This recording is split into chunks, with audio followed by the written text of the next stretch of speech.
महिलांची लाडक्या बहिणीची केवायसी अजूनपर्यंत केली नसेल तर 30 एप्रिल पर्यंत त्यांनी केवायसी लवकरात लवकर करून घ्यावी. कारण की 30 एप्रिल म्हणजेच लाडक्या बहिणीची केवायसीची शेवटची डेट. लाडक्या बहिणीची केवायसी 30 एप्रिल 2026 पर्यंत शेवटची मुदत.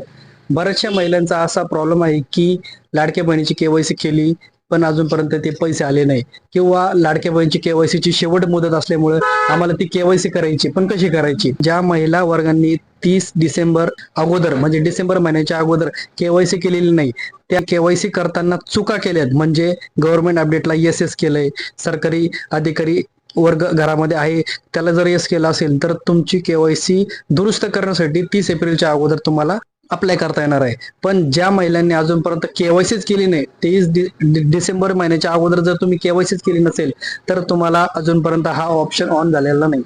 तुम्ही लाडक्या बहिणीच्या पोर्टलवर तुमचं आधार कार्ड टाकून पहा. जर ओटीपी आला तर समजून जा की तुमची केवायसी चुकलेली आहे, आणि चुकलेली असल्यामुळे तुम्ही केवायसी करू शकता.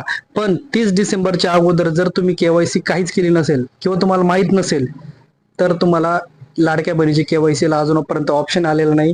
तुम्ही त्यानंतर ऑप्शन जेव्हा येईल तेव्हा तुम्ही लाडक्या बहिणीची केवायसी करू शकता. मला फॉलो करा, या बाबतीत तुम्हाला नवीन नवीन व्हिडिओ येत राहतील. धन्यवाद.